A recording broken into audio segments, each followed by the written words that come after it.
परीक्षण संबंधी दिशा निर्देश जारी किए गए हैं। इसको लेकर ही पश्चिम बंगाल की मुख्यमंत्री ममता बनर्जी ने भी इन नियमों को एनआरसी से खतरनाक करार देते हुए आयोग पर बीजेपी की कठपुतली होने का आरोप लगा दिया। अब बिहार से बंगाल तक इसी मुद्दे पर सियासत गरमाई हुई है, लेकिन सवाल ये कि आखिर इसे अभी ही क्यों किया गया जब बिहार में चुनाव है और वक्त भी बेहद कम है। और क्या इसके बाद बंगाल की तरफ भी नई वोटर लिस्ट से सियासत में ट्विस्ट आने वाला है? ये सवाल बड़े अहम है और इसको लेकर तमाम राजनीतिक रिएक्शंस भी सामने आ रहे हैं। बिहार में विधानसभा चुनाव से पहले सियासी पारा हाई है। विपक्ष नई वोटर लिस्ट को लेकर सरकार समेत चुनाव आयोग पर भी सवाल खड़े कर रहा है। इंडिया गठबंधन की नाराजगी के बीच आज से ये काम शुरू भी हो चुका है। विपक्ष ने मांग की है कि आयोग के इस फैसले पर तुरंत ही रोक लगा दी जाए। ऐसा कहा जा रहा है कि इंडिया गठबंधन जल्द ही चुनाव आयोग का दरवाजा खटखटा सकता है। चुनाव से पहले बिहार में वोटर लिस्ट को लेकर घमासान है और इस घमासान के बीच सवाल बहुत से हैं, कुछ रिएक्शंस भी हैं। 8 करोड़ लोगों का आप डोर टू डोर कैसे जाओगे? आप डॉक्यूमेंट्स ऐसे मांगे जा रहे हैं जो गरीबों के पास है ही नहीं। और सबसे पहली बात, ये बाढ़ से हमारा बिहार 73% क्षेत्र जो है वो डूबा रहता है, ग्रसित रहता है, त्रस्त रहता है। लोग अपना जान माल बचाएगा कि इलेक्शन कमीशन को डॉक्यूमेंट उपलब्ध कराएगा, और वो भी ऐसे डॉक्यूमेंट जहां आपको आधार की मान्यता नहीं है, ना मनरेगा कार्ड की मान्यता है। आपको प्रमाणित करना पड़ेगा, अपने माँ बाप का बर्थ सर्टिफिकेट भी देना पड़ेगा। कितने हमारे माता पिता जो गरीब हैं उनका बर्थ सर्टिफिकेट है, कहाँ से लाएंगे वो लोग? ये पूरी तरीके से साजिश है। और जब आखिरी बार ये हुआ था तो लगभग 2 साल लगे थे इस प्रक्रिया को पूरा करने में, तो ये 25 दिन में कैसे प्रक्रिया पूरी कर लेंगे? ये साजिश की बू है। ये नीतीश जी को डर हुआ, भाजपा को डर हुआ कि ये चुनाव हार रहे हैं तो गरीब, पिछड़ों, दलितों, बहुसंख्यकों का वोट काटो, अल्पसंख्यकों का वोट काटो और जो है साजिश के तहत चुनाव जीतो। का मानसिकता, संविधान विरोधी संवैधानिक संस्था का अपमान करना, उसके विरुद्ध भ्रम का वातावरण बनाना, ये बंगाल के राह पर चल चुका है राजद कांग्रेस।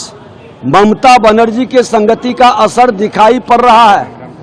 ये भारत के लोग अब नजर नहीं आते, ये बांग्लादेशियों की भाषा बोलने लगे हैं। जब भारत का चुनाव आयोग पारदर्शिता से, पवित्रता से वोटरों की पहचान करके मतदान 100% सुनिश्चित करना चाहता है, तो ऐसे लोगों को बेचैनी क्यों है? ये जंगल राज वाले लोग बूथ से जिन निकालते थे उस खेल में फेल हो रहे हैं और जान रहे हैं कि अगली बार सरकार नहीं बनेगी तो पहले से अपनी हार की भूमिका बना रहे हैं। वो कहते हैं ना कि जब गीदड़ पे संकट आता है तो शहर की तरफ, जब एनडीए पर संकट आता है तो चुनाव आयोग की तरफ। गांधी जी के 3 बंदर थे, वो न बुरा देखते थे, न बुरा कहते थे, न बुरा सुनते थे। मोदी जी के भी 3 बंदर हैं, वो न सच सुनते हैं, न सच देखते हैं, न सच बोलते हैं। वो है चुनाव आयोग। चुनाव आयोग पर दबाव इंडिया गठबंधन लगातार बना रहा है। राहुल जी लगातार चिट्ठियां भी लिख रहे हैं, आर्टिकल भी लिख रहे हैं। खड़गे साहब ने उनको कठपुतली तक करार कर दिया।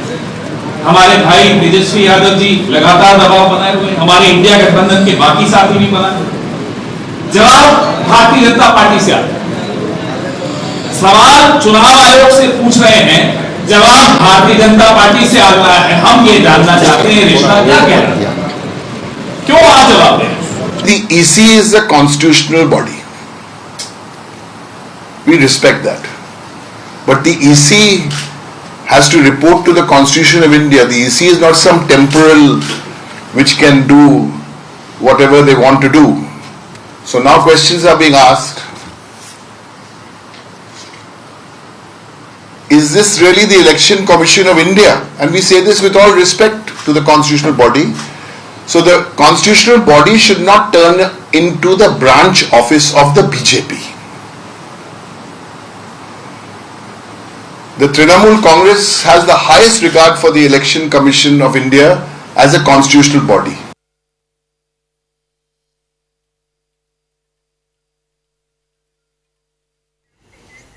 रिएक्शंस की भरमार है और सवाल बहुत से हैं केंद्र सरकार पर भी, चुनाव आयोग पर भी। मेरे साथ में खास मेहमान जुड़ गए हैं इस पर बात करने के लिए। मेरे साथ हैं प्रशांत रायकवार, जो कि कांग्रेस के प्रवक्ता के तौर पर जुड़े हुए हैं। साथ ही मेरे साथ में जयंत जिज्ञासु जी जुड़ गए हैं, जो कि प्रवक्ता आरजेडी के तौर पर मेरे साथ में जुड़े हैं। आप दोनों का ही बहुत स्वागत। सबसे पहले जयंत जिज्ञासु जी, मैं आप ही का रुख करना चाहूंगी। जो अभी बिहार में हो रहा है, क्योंकि अभी सभी सियासी पार्टियां बड़े सक्रिय तरीके से बिहार इलेक्शन की तैयारी कर रही थी, ऐसे में जो दाव चला है चुनाव आयोग ने, इसे कैसे आप देख रहे हैं? अपोज तो कर रहे हैं, लेकिन अपोज करने का तरीका क्या निकाला, क्योंकि वक्त बहुत कम है।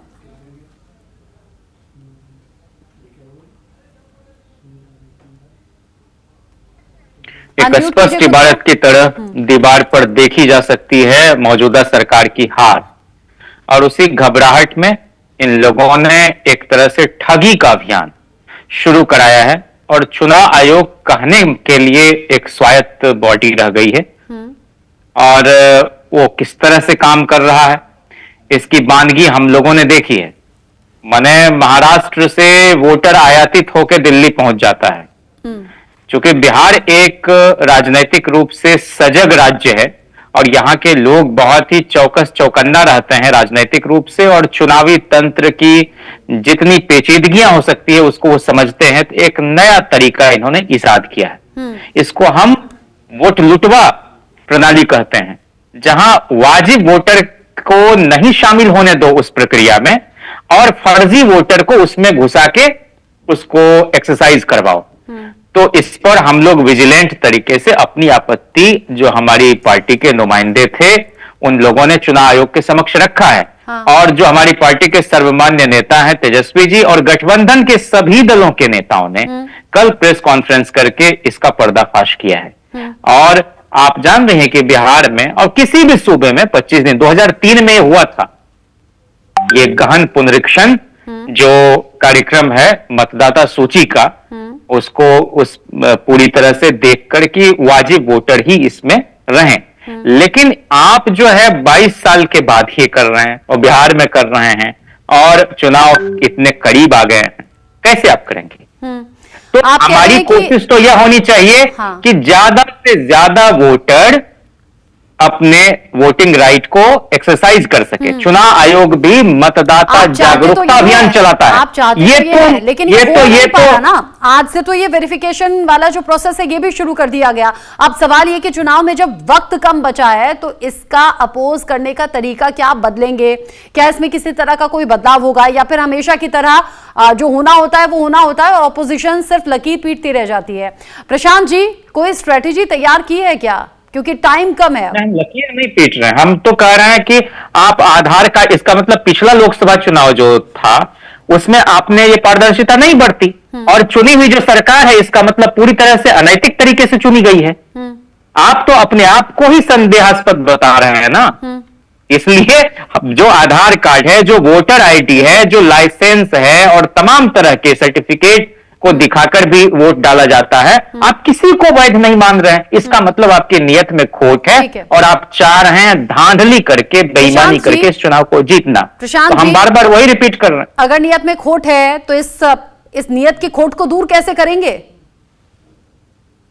जी धन्यवाद रश्मि जी इस चर्चा में बुलाने के लिए, और आपने बहुत ही उचित प्रश्न उठाए। मैं आपका ध्यान लेना चाहूंगा केंद्रीय चुनाव आयोग की तरफ। केंद्रीय चुनाव आयोग एक स्वायत्त संस्था है भारत के संविधान, और उसकी जिम्मेदारी है भारत के जितने भी सिटीजन है, यानी नागरिक है, जो 18 साल से ऊपर है, वयस्क है, उनका वोटिंग राइट है, उसके मतदान के अधिकार को कराना और निष्पक्ष रूप से कराना। अब आप कह रहे हैं कि समय कम बचा है और हम क्या रास्ता अख्तियार करेंगे। रश्मि जी, हमने चुनाव आयोग के लिए एक चिट्ठी लिखी।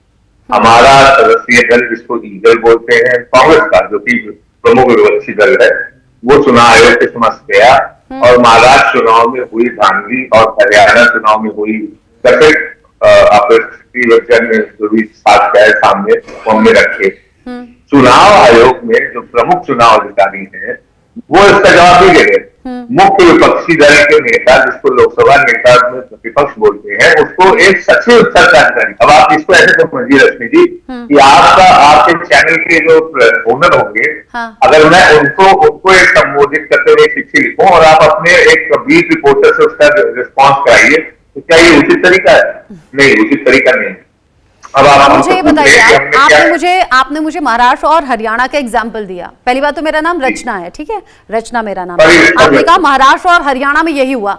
अब हुआ, लेकिन चुनाव के बाद आपने वो मुद्दा उठाया और सरकारें बन चुकी थी, चुनाव खत्म हो चुके थे, रिजल्ट सामने आ चुके थे। इसीलिए तो पूछ रही हूं, अगर आपको लग रहा है कि बिहार में वोटर लिस्ट में कोई धांधली होने वाली है, वोटर्स उससे कटने वाले हैं, कम होने वाले हैं, तो कैसे निपटेंगे, मैं ये पूछ रही हूं। और अगर ये जो वेरिफिकेशन का पूरा प्रोसेस है, तो वो तो ओवरऑल पूरा वोटर्स पर काम करेगा ना, फिर तो वो चाहे एनडीए के वोटर्स हो, चाहे आप लोगों के यानी कि इंडिया के वोटर्स हो।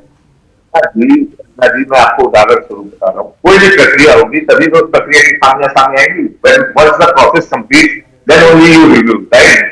तो हमने चुनाव आयोग के ऊपर पूरा भरोसा करके झारखंड में चुनाव लड़ा, हमने हरियाणा में चुनाव लड़ा, हमने महाराष्ट्र में चुनाव लड़ा, लेकिन जब उस प्रक्रिया में खामियां सामने आई कि 40 लाख मतदाता बढ़ गए जून 2024 से नवंबर 2024 में, तो कैसे बढ़ गए? मेरठ के अंदर न्यूज लॉन्ड्री ने एक रिपोर्ट की कि एक आरएसए में 225 वोट है एक ही घर में, जिसमें एक भी महिला नहीं है। तो वो रिव्यू 4 जून के बाद ही तो हो सकता है। अब आप पूछ रही है, जो अगला सवाल है, सॉरी मैंने आपका नाम गलत लिया था, अगला सवाल है कि आप कैसे इस चीज को प्रिवेंट करेंगे। तो हम अपनी आवाज उठा करके उनको ये बोल सकते हैं ना कि जो आप ये स्पेशल इंटेंसिव डिवीजन करने वाले हैं, ये स्पेशल इंटेंसिव डिवीजन किस चीज का होगा? अभी मुझसे पहले जिज्ञासु जी बोल रहे थे, तो उन्होंने बहुत ही उचित टिप्पणी की। आप किस चीज से रिवीजन करें? इलेक्टोरल पोल से एक लगातार प्रक्रिया है जिसमें वोटर हर महीने 18 साल से ऊपर आयु के लोग बढ़ते हैं। हर महीने बीएलओ ब्लॉक लेवल ऑफिसर अपने वार्ड के अंदर जो लोग फॉर्म 6 दे करके अपना वोटर रजिस्ट्रेशन कराते हैं, उनका एपिक नंबर बनता है। एपिक नंबर बनने के बाद एपिक कार्ड इश्यू होता है, फिर वो इलेक्टोरल रोल्स में जाता है। इलेक्टोरल रोल्स को रिव्यू कर करके जो डिस्ट्रिक्ट ऑफिसर होता है वो भेजता है स्टेट को, स्टेट रिव्यू करके सेंट्रल इलेक्शन कमीशन को भेजती है। किसी भी राज्य में चुनाव से पहले सेंट्रल जो चुनाव आयोग है, केंद्रीय चुनाव आयोग, वो स्टेट इलेक्टोरल ऑफिसर को निर्देश पारित करता है कि आप वहां की जो कार्यदायी सरकार यानी अभी नीतीश कुमार जी जब आपकी वो लग जाएगी चुनाव आचार संहिता, तो वो 3 महीने के लिए सिर्फ वो कार्यदायी मुख्यमंत्री होंगे, वो डिवीजन होता है। तो इस प्रक्रिया का क्या मतलब है? ये अभी क्यों किया जा रहा है? अभी आज 29 जून को, जबकि जुलाई और अगस्त में मानसून का जो है पीरियड आने वाला है, जब आपको पता है कि बिहार के अंदर पानी की समस्या रहती है, बाढ़ की समस्या रहती है। 22 साल का राज्य सुशासन बाबू उस बाढ़ की समस्या को नहीं सुलझा पाए, 1,25,000 करोड़ का पैकेज नहीं दे पाए, 11 साल में बिहार को विशेष राज्य का दर्जा नहीं मिला। इन सब समस्याओं को से ध्यान रखाने के लिए और ये स्पेशल इंटेंसिव डिवीजन बिना बात जिसका कोई तर्क नहीं है, कोई भी आधार, अगर कोई तर्क है तो कृपया चुनाव आयोग विपक्ष के सभी दलों को बुला के रखे कि हमको ऐसा लगता है जो चुनाव आयोग के द्वारा बनाया गया इलेक्टोरल रोल है वो गलत है, इसमें यहाँ पे खामियां है, इन जगहों पे खामियां है, इनको हम इन तरीकों से सही करें। ठीक है, वो एकदम पारदर्शिता के साथ सबको वो जो है कम्युनिकेट बहुत देर से इंतजार कर रहे थे कि बीजेपी के मेहमान जुड़े तो आपके इन सभी सवालों का जवाब हम उनसे जान सके। मनीष पांडे जी जुड़ गए हैं बीजेपी के प्रवक्ता के तौर पर। मनीष जी, आपका भी बहुत स्वागत न्यूज इंडिया पर। अब ये बताइए, बिहार इलेक्शन में, नमस्ते, टाइम बहुत कम बचा है और यहाँ ऑपोजिशन ये सवाल उठा रहा है कि जानबूझकर आपने ये जो वेरिफिकेशन का प्रोसेस करने का ठाना है वो इसलिए ठाना है ताकि वोटर लिस्ट में गड़बड़ी हो सके, वहां से वोटर्स कट सकें। इसका जवाब आप दीजिए। साथ ही इनका कहना ये भी है कि अभी तक तो आधार कार्ड भाई एक ऐसा डॉक्यूमेंट था ना जिससे आपकी पूरी पहचान सामने आ जाएगी, फिर इस वेरिफिकेशन की जरूरत क्यों पड़ी?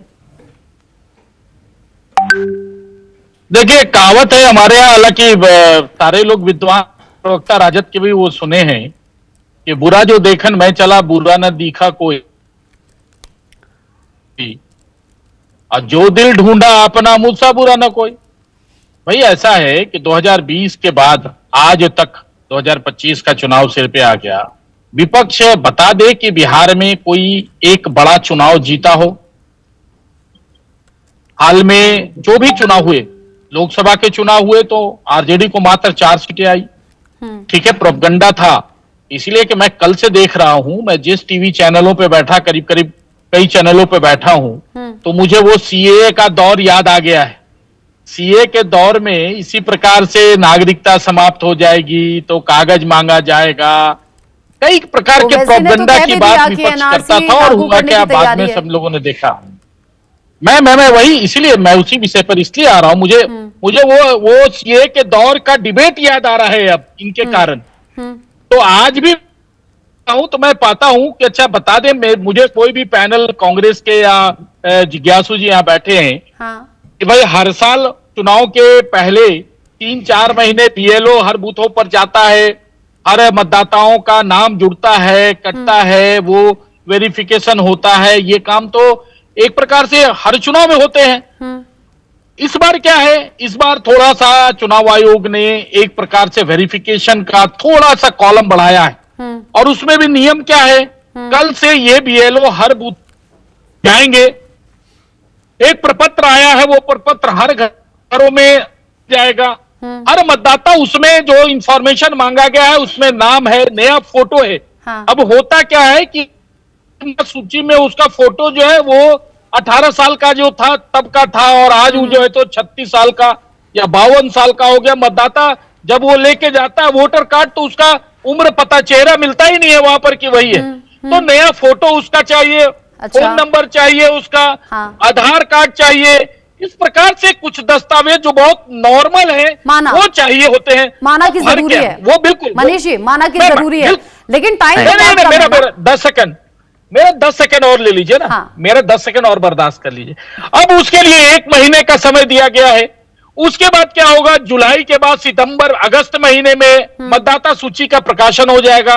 मतदाता सूची का प्रकाशन होने के बाद अगस्त से सितंबर 1 महीने का समय दिया गया आपत्ति करने के लिए। कोई भी मतदाता दिल्ली, बंबई कहीं भी रहता होगा वो आपत्ति करेगा उसमें, किस मतदाता सूची में मेरा नाम छूट गया है।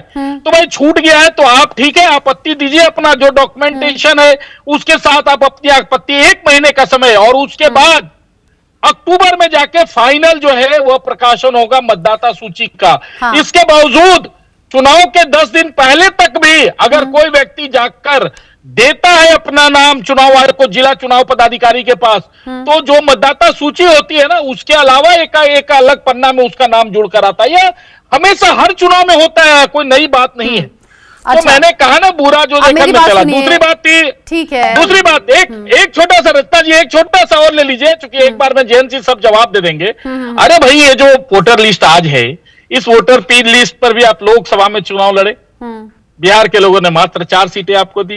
आप 4 उपचुनाव अभी 5 महीना पहले लड़े, जो 2 सीटें आपके पास थी वो भी आपसे छीन ली। अरे भैया आप किसको आपकी जो राजनीतिक भूमि है ना, मैंडेट उसकी उर्वरा शक्ति समाप्त हो गई है। उस भूमि को जो बंजर है ना, सत्ता परिवर्तन हो जाता है, कब कौन किसके साथ चला जाता है, ये सब कुछ बिहार ही नहीं है, तो देश की जनता ने देखा है। तो खैर वो अलग सी बात है। लेकिन मनीष जी, मेरा एक सवाल है, बरसात शुरू हो चुकी है, बाढ़ बारिश का खतरा देश के अलग अलग हिस्सों में है, और बिहार में तो इनफैक्ट तस्वीरें सामने आने भी लगी हैं।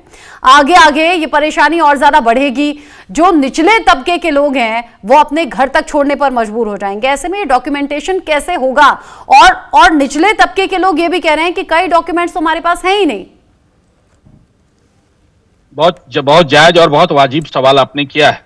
देखिए, मैं एक तो चुनाव आयोग का प्रवक्ता नहीं हूं, लेकिन मैं एक राजनीतिक दल का कार्य होने के नाते मैं इतना जरूर पूछ या कह सकता हूं कि ठीक है, मान लिया जाए चुनाव आयोग जो है ना, यह प्रपत्र ये जो वेरिफिकेशन है इसका काम छोड़ दे, तो क्या बीएलओ उन 12 जिलों में जो बाढ़ प्रभावित जिले हैं वहां पर नाम काटने और नए युवा जो इस बार पहली बार मतदान करेंगे उसका नाम जोड़ने के लिए नहीं जाएंगे क्या? उन बूथों पर जाएंगे या नहीं जाएंगे? आप पहले मुझे बता दीजिए। फिर भी जाएंगे।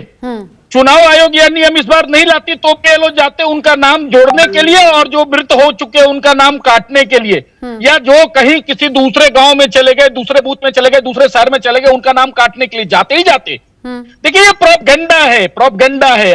मैंने कल तेजस्वी जी का प्रेस कॉन्फ्रेंस सुना, वो कह रहे थे कि मानसून के समय में लोग बिहार छोड़ देते हैं। अरे तेजस्वी जी, मानसून के समय में ही तो बिहारी खेती करने के लिए बिहार आते हैं। या तो खेती करने आते हैं, नहीं तो अपने माल को सुरक्षित स्थान पर बाढ़ से बचाने के लिए आते हैं। वो बिहार छोड़ते नहीं हैं, जो जहां भी होते हैं वो बिहार आ जाते हैं, या खेती करने आते हैं या अपने जाल माल की रक्षा करने आते हैं। ये आपका गलत परसेप्शन है। आप जो प्रोपेगेंडा कर रहे हैं सीए के समय अगर आप इसे प्रोपेगेंडा बता रहे हैं, आज फिर आप अगर आप इसे प्रोपेगेंडा बता रहे हैं तो मुझे लगता है यहाँ प्रशांत जी को और जयंत जी को बोलना चाहिए। प्रशांत जी, पहले मैं आपको मौका दे रही हूँ। यहाँ मनीष जी ने तो तारीफों के ऐसे पुल बांध दिए कि बड़ा अच्छा हो जाएगा, बड़ा बेहतर हो जाएगा और किसी तरह की कोई परेशानी आएगी नहीं। अब आप बताइए, वो निचले तबके के लोग, खासतौर से जो नीची जाति के लोग हैं, वो बड़ी शिकायत कर रहे हैं, कह रहे हैं कि ये जो सब हमसे मांगा जा रहा है डॉक्यूमेंटेशन, ये तो हो ही नहीं सकता। रचना जी, धन्यवाद समय देने के लिए। मुझे ऐसा लगा कि राज्य निर्वाचन आयुक्त बोल रहे, मनीष जी नहीं बोल रहे, राज्य निर्वाचन आयुक्त बोल रहे, क्योंकि जो केंद्रीय चुनाव आयोग है उसका नाम हो गया केचुआ। क्योंकि जब केंद्रीय चुनाव आयोग की नियुक्ति का मामला आता है तो प्रधानमंत्री नॉन बायोलॉजिकल बताते हैं अपनी कैबिनेट में कि वो कोई सीजीआई उसका हिस्सा नहीं होगा। 3 सदस्यीय जो दल बनेगा उसमें केंद्रीय प्रधानमंत्री होंगे, उसमें गृह मंत्री होंगे और उसमें उनके द्वारा नामित एक सरकारी केंद्र सरकार का मंत्री होगा, ना कि सीजीआई, और नेता प्रतिपक्ष होंगे। और वो केजरीवाल किस प्रकार से 2024 में और 2020 की बात कर रहे थे मनोज जी, बड़ी अच्छी बात याद दिला दी। नवंबर का महीना था 2020 में और रात के 2 बजे तक काउंटिंग चल रही थी और 27 जगहों पर रात के 2 बजे तक मतगणना के बाद, जो कि इलेक्ट्रॉनिक वोटिंग मशीन के साथ तय हो रही थी, टेक्नोलॉजिकली हो रही थी, रात के 2-2 बजे बुला के सर्टिफिकेट दिए गए थे। ये अभी भी पब्लिक रिकॉर्ड में है मनोज जी। अब आ जाते हैं आपकी इस बात पे, जो आप केंद्रीय चुनाव आयोग के प्रवक्ता बन के बता रहे थे कि बीएलओ जाएगा नहीं जाएगा, कोई ऐसी प्रक्रिया नहीं है, ये नॉर्मल प्रक्रिया, ये हमेशा होती आई है। तो इस नॉर्मल प्रक्रिया को जो हमेशा होती आई है, मनीष जो भी प्रवक्ता जी का नाम है, मनोज या जो भी, वो आप मुझे बता दीजिए कि जो बीएलओ आप बता रहे हो कि जाकर के फोटो बदल गई है, वो फोटो नहीं लेगा, आधार लेगा, वो नंबर होगा लेगा, तो क्या ये नॉर्मल प्रक्रिया पहले नहीं होती है? क्या ये प्रतिमाह नहीं होती है? क्या प्रतिमाह की डेट में 7 जून को क्या कई लोग देश के अंदर 140 करोड़ लोगों में कई लोगों का 7 जून को जन्मदिन होगा, उनमें कई लोग 18 वर्ष के होंगे, उनका स्वयं का अधिकार है कि वो फॉर्म देकर के अपने आप को नामित कराएं वोटर बनने का। आपको वो भी चुनाव आयोग को, आपको नहीं, आपको एक राजनीतिक दल के प्रवक्ता है, आप किसी चुनाव आयोग के द्वारा नामित कोई उनके वक्ता नहीं है। आप मनीष पांडे जी कह रहे हैं कि तो नॉर्मल प्रोसेस है और ये होना चाहिए, चुनाव से पहले नए वोटर्स का नाम जोड़ना चाहिए, और आप कह रहे हैं ठीक है, ठीक है, आगे मौका दूंगी आपको। जयंत जी भी मेरे साथ में जुड़े हुए हैं क्योंकि तेजस्वी ने कह दिया है ये बहुत बड़ी साजिश है और इस साजिश के खिलाफ हम आवाज उठाएंगे, लेकिन उठाएंगे कैसे? वक्त कम है और ये डॉक्यूमेंटेशन आज से पूरा भी शुरू हो गया है, यानी कि घर घर जाएंगे अब अधिकारी और ये पूरी जानकारी इकट्ठा की जाएगी। आने वाले चुनाव में इसका असर क्या होगा, इस पर भी नजर है। आप सभी मेहमान रहिएगा मेरे साथ में, छोटा सा ब्रेक ले रहे हैं, लौटेंगे।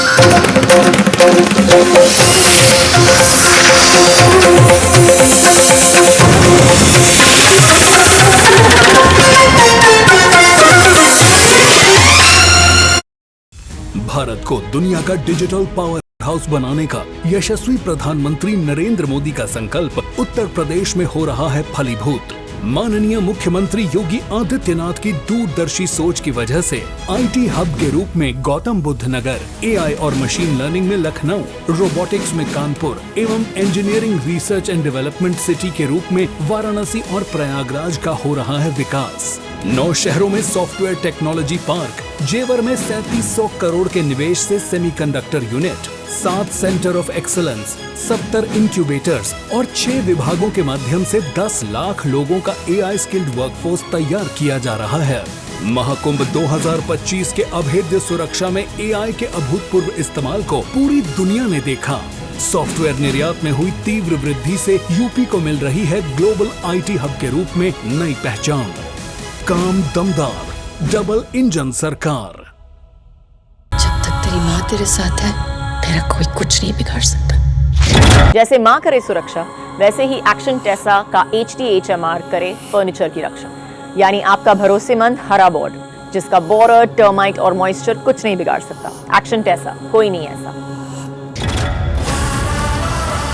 हर रोज हो जाता हूँ लेट, साफ नहीं होता है मेरा पेट। अब भी मजा आएगा ना वीडियो। पेट दबा, रोग दबा, सबको पता, फिर तुझको नहीं क्यों है पता? अबे घोचू, अक्खा इंडिया को मालूम है, पेट दबा, हर रोग दबा, एक ही जगह। हर खबर की तह तक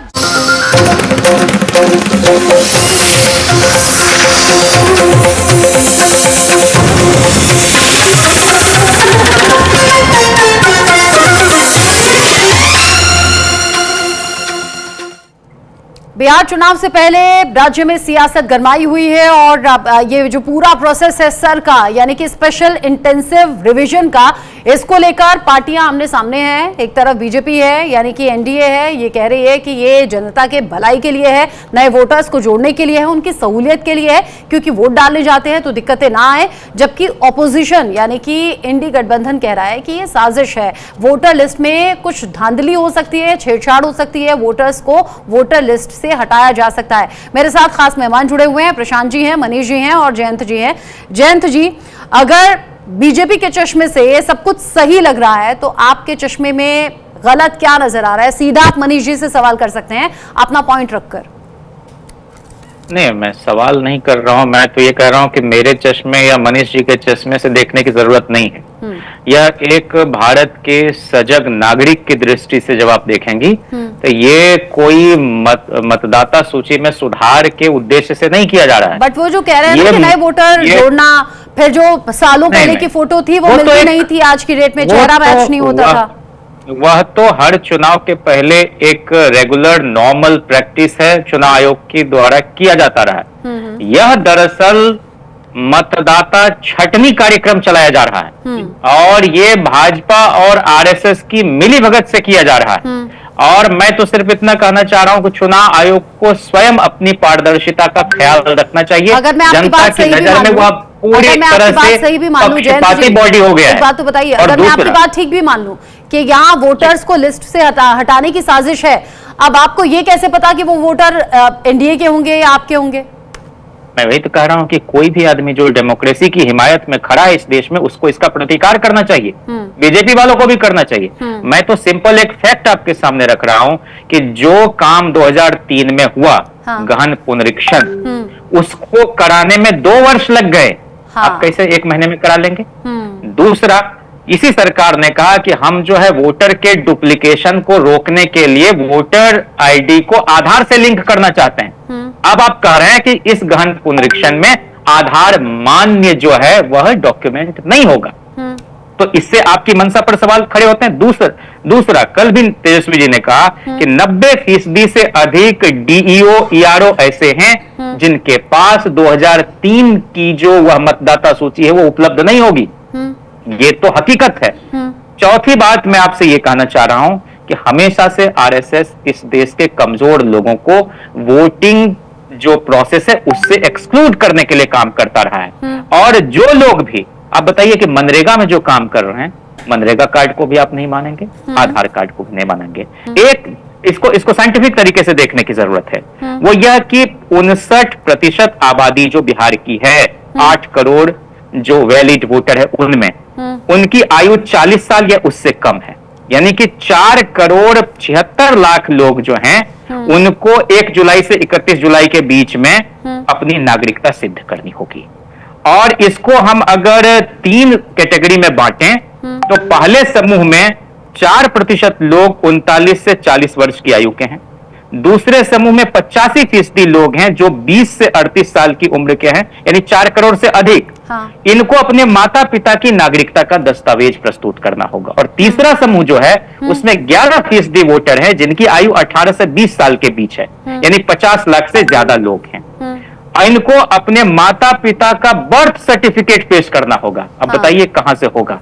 और दूसरा कि निर्वाचन आयोग जो है उसके द्वारा जो ये 11 दस्तावेज हैं कहे गए, उनमें से 3 सबसे ज्यादा लोगों के पास आसानी से उपलब्ध हैं। वो तीनों क्या है? जन्म प्रमाण पत्र, मैट्रिकुलेशन प्रमाण पत्र और जाति प्रमाण पत्र। सवाल तो जायज है। अब आप मनीष जी, सवाल तो जायज है।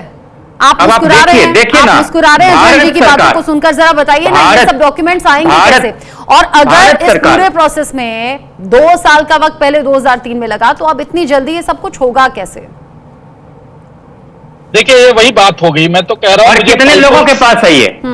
जयंत भाई ऐसा है कि मुझे तो पल पल सीए वाली डिबेट का अनुभव हो रहा है कि इसका सीए से क्या लेना देना? देखिए आप फिर कमल एंगल ले आए मनीष भाई, इसका सीए से क्या लेना देना है? नहीं, आप आपको solution सीए बताइए। की क्यों याद आ रही है? आप solution क्योंकि आप बताइए। मुसलमानों को इस देश का नागरिक नहीं अभी समझते, जयंत इसलिए को आपको सीए बताइए, की याद आ रही है, solution फिर आप दे इसको दीजिए। कमल मनीष जी, एंगल दे रहे हैं। solution दे दीजिए। मैंने आपके बीच ये में टोका नहीं था। सीए कहां से आया? मैं इतना जानना मैंने चाहता हूं आपसे। आपको मैं अपनी फीलिंग्स बता रहा हूँ, तो आपकी फीलिंग्स feelings में अलग हो दिक्कत है सकती ना, मेरी अपनी feelings ये आपकी आप सुनिए फीलिंग्स ना। नहीं है, ये आप मुझे अपनी बर्दाश्त पार्टी कीजिए। की नजर में स्कोर बढ़ाने के लिए अपने आप को सांप्रदायिक बताना चाह रहे हैं। अरे भाई सुनिए, बता ये रहे हैं पूरे ना, आप बीजेपी सुन का तो लीजिए। चरित्र है, इसी से आपका प्रमोशन होना है।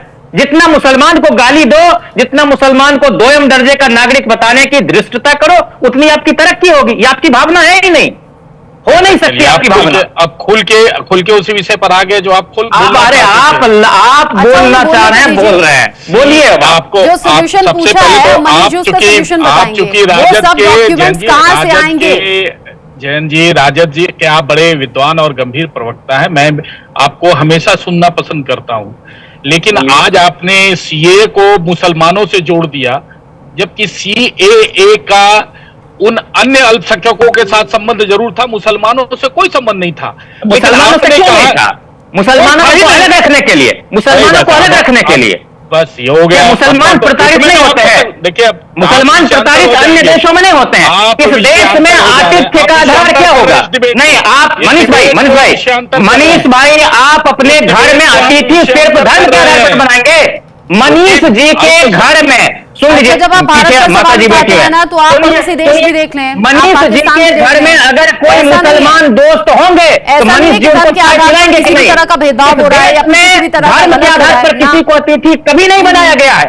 और इस सरकार ने कहा आप हमसे आगे बढ़ जाइए, बौद्ध आप को, हमसे आगे बढ़ जैन जाइए, को, मनीष जी अपनी पारसी बात को कह हम दें। देंगे नागरिकता, फिर मुझे लेकिन हम प्रशांत जी का मुसलमान भी को नहीं रिएक्शन देंगे। लेना है, प्लीज। क्यों नहीं देंगे? प्लीज, क्योंकि आप बीजेपी डिबेट को जानी डाइवर्ट जाती है, करना इसलिए चाहते हैं। बीजेपी चुनावी अरे भाई, तैयारियों आप में डिबेट को साल भर रही है। डाइवर्ट और करना बीजेपी को चाहते लेकर कहा हैं। यह जा रहा है कि ट्रिपल इसलिए- एम पर काम कर रही है। मोदी, महिला और मंदिर, मेरी- तैयारी पूरी है ऐसा बिहार है- में जाने की। बीजेपी मेरी बात यहाँ पूरी फुल हुई नंबर नहीं है, बना रही है, लेकिन लेकिन जो मेरी बात प्रॉब्लम्स पूरी है होने उनका दीजिए। सोल्यूशन बता दीजिए मनीष जी, जल्दी वायरस से। ले आए तो कैसे पूरी होगी? मेरी बात पूरी होने मनीष जी दीजिए शांति पहले। से मुझे सोल्यूशन बता दीजिए, जो डॉक्यूमेंट्स नहीं है जिनके पास में, वो कहां से और कैसे अरेंज करें इतनी जल्दी? डॉक्यूमेंट्स कैसे नहीं है? हर लोगों के पास डॉक्यूमेंट्स है। जितनी केंद्रीय योजनाएं बनती है, आयुष्मान भारत का कार्ड अगर कोई बनवाता है ना, तो जितना डॉक्यूमेंट्स मांगा जाता है उतना ही डॉक्यूमेंट्स इसमें भी मांगा गया है। ये यही प्रोपगंडा सीए वाला है कि कागज मांगो, कागज दोगे, नागरिकता समाप्त हो जाएगी। ऐसी कोई बात नहीं है। मैंने गिनाया मोबाइल नंबर, किसके पास नहीं है मोबाइल नंबर? आधार कार्ड, किसके पास आधार कार्ड नहीं है?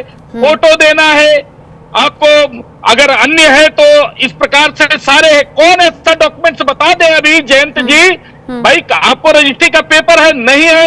हथियान होगा कहीं ना कहीं किसी न किसी वर्ष का।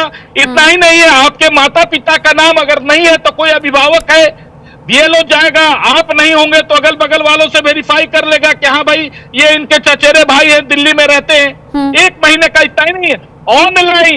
ऑनलाइन भी इसका प्रोविजन चुनाव आयोग ने दिया है। आप दिल्ली में है, वहां से भी करवा सकते हैं। फॉर्म भरने का ऑनलाइन प्रोविजन दिया गया है। 1 महीने का समय है, मतदाता सूची का प्रकाशन होगा। अच्छा, मैं पूछ लूं, आप देखेंगे आपका एक नाम महीना ही क्यों? एक मिनट अगर मैं पूछ लूं कि सिर्फ अभी क्यों, 1 महीने पहले ही क्यों? अगर ये करना था तो पहले से क्यों नहीं? ये तो हमेशा का 22 साल में है। भाई ऐसा है, राजद के प्रवक्ता या कांग्रेस के प्रवक्ता बताते 22 वर्षों बाद हो रहा है। बीच में कभी किसी ने कहा कि क्यों नहीं हुआ? दूसरी बात, जब 22 साल पहले हुआ था तो उस समय कांग्रेस और राजद की सरकार थी इस देश में, तो क्या इसी भावना से हुआ था? अटल बिहारी की सरकार थी, अटल बिहारी की सरकार थी, अटल बिहारी जी के समय में हुआ था। सरकार थी। अरे बिहार कमाल की बात कर रहे हैं, ये बिहार सरकार कराता है। अरे ये बिहार सरकार कराती है। तो यहाँ किसके लोग हैं? बिहार सरकार का ये काम है। मैं कह रहा हूं 2 वर्ष लगे थे, और 2 वर्ष का समय लगा था। और अगर इतना आसान होता तो उसमें तो सिर्फ जात बताना है, कास्ट सेंसस क्यों नहीं हो रहा है? फिर वही बात, कास्ट सेंसस क्यों नहीं हो जा रहा है 1 महीने में? चीज हो रहा है, कहाँ हो रहा है? जातीय गणना हुआ ना, कमाल की बात कर रहे हैं, उसमें 9 महीने लगे, ठीक है। 9 महीने लगे, 9 महीने देखिए लगे। मत, इस बीच कुछ और रिएक्शंस भी हैं। बिहार में विधानसभा चुनाव के लिए माहौल पूरी तरह से बना हुआ है। वोटर लिस्ट पर बिहार से लेकर बंगाल तक बवाल है। उधर केंद्रीय मंत्री चिराग पासवान ने भी आरजेडी पर निशाना साधा और उस दौर में जंगल राज की याद दिला दी और भी बहुत सी बातें कही हैं। एक बार सुनते हैं क्या कुछ कहा। देखिए, ये 20 महीने का जो ये जिक्र कर रहे हैं ना, शायद ये भूल जाते हैं कि 15 साल बिहार की जनता ने इन्हें और इनके परिवार को देने का काम किया, और उन 15 सालों में जो इन्होंने बिहार को बर्बाद करने का काम किया, परिणाम स्वरूप आज भी कई बिहारी जो उस वक्त बिहार से पलायन करके गए थे, पीढ़ियां बीत गई पर वो वापस नहीं आ पाए उनके जंगल राज की वजह से। तो ऐसे में जब वो 20 महीने का जिक्र करते हैं तो एक बार अपने परिवार के ही नेतृत्व में जो 90 का दशक था उसको याद कर लें, और उसको याद करना ज़रूरी है क्योंकि उस दशक ने जो बिहार के हालात किए थे, आज भी उस खाई को भरते हुए दशकों बीत गए हैं, और उसके जिम्मेदार सिर्फ राष्ट्रीय जनता दल, इनकी पार्टी और इनके परिवार का नेतृत्व ही रहा है, जिसकी वजह से आज भी बिहार बनिस्पत राज्यों के अगर उस ऊंचाई पे नहीं पहुंच पाया, उसका जिम्मेदार वो 90 का दशक रहा है। और ये आज की तारीख में जो यंग वोटर्स हैं, और खास तौर पर जो फर्स्ट टाइम वोटर्स हैं, जिन्होंने शायद वो 90 का दशक नहीं देखा होगा, जो 2005 के बाद पैदा हुए होंगे और 2025 में पहली बार वोट डालने जा रहे होंगे, उनको ये जानना ज़रूरी है कि क्या था वो 90 का दशक और क्यों उसको जंगल राज के नाम से कहा जाता है। किस चिराग पासवान ने सीधे शब्दों में जंगल राज का याद दिला दिया और अब आरजेडी पर सीधे तौर पर यह निशाना है। और आज की डेट में जो अब ये वोटर लिस्ट में डॉक्यूमेंटेशन का काम है, ये बेहतर तरीके से हो, ये बीजेपी बार बार वादा भी कर रही है और इसे बेहतरी के लिए बता रही है ताकि वोटर्स को कोई दिक्कत ना आए। और चूंकि चिराग पासवान सहयोगी पार्टी है एनडीए की, तो वो भी इसका समर्थन करते हुए नजर आ रहे हैं। प्रशांत जी, जो सिचुएशन अभी बनी हुई है उसमें जंगल राज की भी याद दिलाई जा रही है, 90 का दशक भी याद कर लिया चिराग पासवान ने, कैसे कहेंगे, देखेंगे इस पूरी सिचुएशन को? आज आप भी आरजेडी के साथ में ही हैं। रचना जी धन्यवाद। काफी सोचलेबाजी हो रही थी, फिलहाल मुझे हंसी इसलिए आ रही थी क्योंकि जिनके पुत्र रहे उनको मौसम वैज्ञानिक बोला जाता था, रामविलास पासवान के, और वो रिकॉर्ड मतों से जीतने का उन्होंने इतिहास बनाया था। और एक इतिहास उनका और था कि जो भी समय की सरकार होती थी वो तुरंत ही उस सरकार से पलटी खा करके उस सरकार में केंद्रीय मंत्री बन जाते थे। उनका बिहार के विकास में क्या योगदान रहा, पहले इन चिराग पासवान से पूछना चाहिए। इन चिराग पासवान से पूछना चाहिए कि 2020 में ये मोदी जी के हनुमान बन के कूदे थे अपनी पार्टी को लेके, और हनुमान जी की पार्टी के अंदर से अंगद को अलग कर दिया गया था, इनके चाचा पशुपति पालक को तोड़ के किनारे कर दिया गया था 24 से पहले, फिर इनको इस्तेमाल किया गया 24 के अंदर। फिर अभी ये पक्का नहीं है कि इनके सांसद रह जाएंगे या नहीं रह जाएंगे, इनका कोई अस्तित्व नहीं है। ये बॉलीवुड में हीरो बनने चले थे, नेता बन गए हैं, इनको नेतागिरी करना जानते हैं ना, चुनाव में आज कौन किसका दोस्त है, कल किसका दुश्मन हो जाए, आज कोई किसी अपने परिवार के बारे में तो पता होना चाहिए ना रचना जी, अपने पिताजी के बारे में पता होना चाहिए। पहली बात है, मनीष भाई आप उंगली उठा रहे हैं, मनीष भाई के लिए मैं बता देता हूँ रचना जी, कृपया से आरजेडी से डिबेट में चुनाव आयोग से बोल दिया करिए, हर जिले में कप्तान का एक पीआरओ होता है, डीएम का पीआरओ होता है, उसी प्रकार से राज्य निर्वाचन आयोग का भी एक पीआरओ होता है, पब्लिक रिलेशंस ऑफिसर। ये जो मनीष जी बैठे हुए हैं ये पब्लिक रिलेशन ऑफिसर नहीं है चुनाव आयोग के, कि चुनाव की पूरी प्रक्रिया का यहाँ बैठ के पाठ पढ़ा रहे हैं और सीएनआरसी का ज्ञान दे रहे हैं। सीएनआरसी 2005 अगस्त में लगा और 18 महीने तक आपने कश्मीर को गुलाम बना के रखा, 18 महीने तक घोषित इमरजेंसी रखी। 10 साल पहले 2015 में 1,25,000 करोड़ रुपए दिया जा रहा था, वो 1,25,000 करोड़ आया। 11 साल में विकास हुआ बिहार का।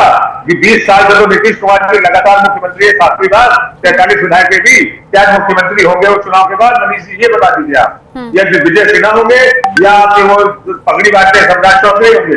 कौन होगा आपका नेता और कौन होगा आपका चीफ मिनिस्टर? हमारा गठबंधन तो एक है, हमारे गठबंधन का चेहरा भी है तेजस्वी यादव। हम कोई से बोल रहे हैं कि वहां से लड़ेंगे और आपको हराएंगे, पर आप उससे बता दीजिए कि जो अच्छा, अंदर खाने की खबर तो ऐसी भी है कि तेजस्वी यादव, सुनिए ना, अंदर खाने की खबर तो ये भी है कि कांग्रेस और आरजेडी में सीटों को लेकर पेच फंसा हुआ है। ये डीएनए चेक कर रहे थे नीतीश कुमार का, डीएनए में इनको क्या मिला?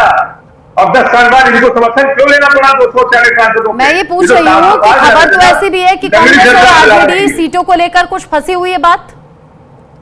कोई सीटों को लेकर मामला नहीं फंसा हुआ है। अच्छा, गठबंधन एकदम क्लियर है, सीपीआईएम ठीक है। और शायद मनीष जी को पता है कुछ, शायद मनीष जी कुछ बोलना चाहते हैं, बोलिए, आप बोलिए, आप बोलिए मनीष जी। लंगड़े चाचा मुख्यमंत्री रहेंगे कि नहीं रहेंगे? ठीक है, ऐसा है रत्ना जी, महाराष्ट्र में मुझे उम्मीद है प्रशांत जी बड़ी खामोशी से सुनेंगे मेरी बात।